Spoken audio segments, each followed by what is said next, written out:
Joining me now, CNN religion commentator, Father Edward Beck. Father Beck, always good to see you.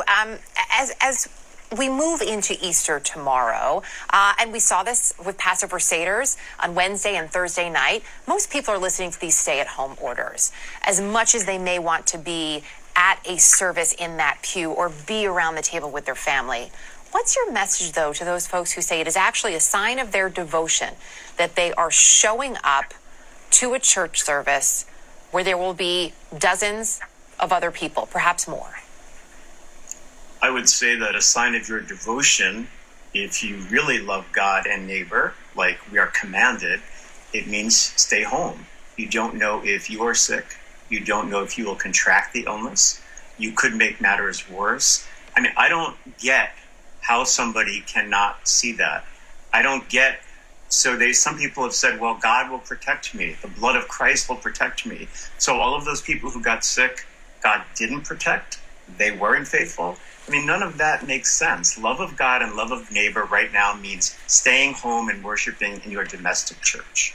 How do you keep that community, that sense of community? Because for some people, whether it's going to maybe a sunrise service on Easter or going to Mass, or whether it's simply being around the table or being at an Easter egg hunt with family, these traditions really mean so much. So how do you keep that tradition and that sense of community going?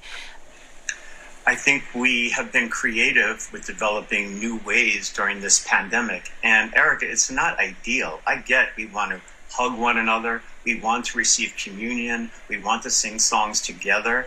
But for this period, I think this isolation can teach us something new about spirituality. There's a contemplative aspect to it. You know, I think you saw all of those images of the Pope standing there alone in that massive St. Peter's Square. And yet he was connected. He was connected to God. And he was connected to us, and that's the heart of faith. So I think you keep some of the traditions virtually, and you celebrate them with your families when appropriate. But I just think we have to do it a different way this year, and maybe learn something different about ourselves and our faith. I know you also had a funeral earlier this week. People are mourning in different ways as well.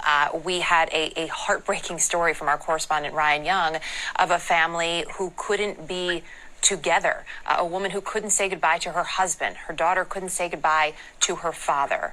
How do you handle mourning in a time when people can't do that together?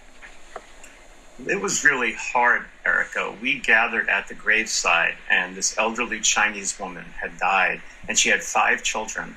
And the cemetery only permitted 10 people at the graveside. So thank God these 5 children and their spouses could gather. And it was Thursday, Holy Thursday. It was pouring rain. I thought, how are we going to do this? And we were standing there, and there was her tomb, her grave. And they gathered as couples, physically distancing from each other. And we prayed. The rain stopped. The sun came out as we were actually praying there. And they told stories about her. And it's the mystery we're celebrating right now. I mean, it's about being in the tomb, but it's not the final word. She was alive in their love and in how she had left her imprint with them. And it gave me such hope. And they told me, I couldn't sprinkle the holy water because that's kind of forbidden now at the gravesides. So I was feeling a little badly about that. Do you know that when we ended that service, the rain started and that coffin got sprinkled with the rain? I mean, it was cinematic. You could not make it up. And yet there was such a peace with this family at being there. And I thought, love is stronger than death. I mean, that is the message, that love ultimately prevails. And even if you're not Christian, even if you don't believe in the physical resurrection, I mean, an itinerant preacher, a Jewish preacher, 2,000 years ago, with no army, no power, no possessions. And today we have amassed more than 2 billion Christians following that same message. So if that's not a miracle, if that's not that the message still lives, that love is stronger than death, I just don't know what is. I think love is a beautiful place to end this segment. Father Edward Beck, always good to see you, my friend. Thank you and happy Easter. Thanks, Eric, and happy Easter to you.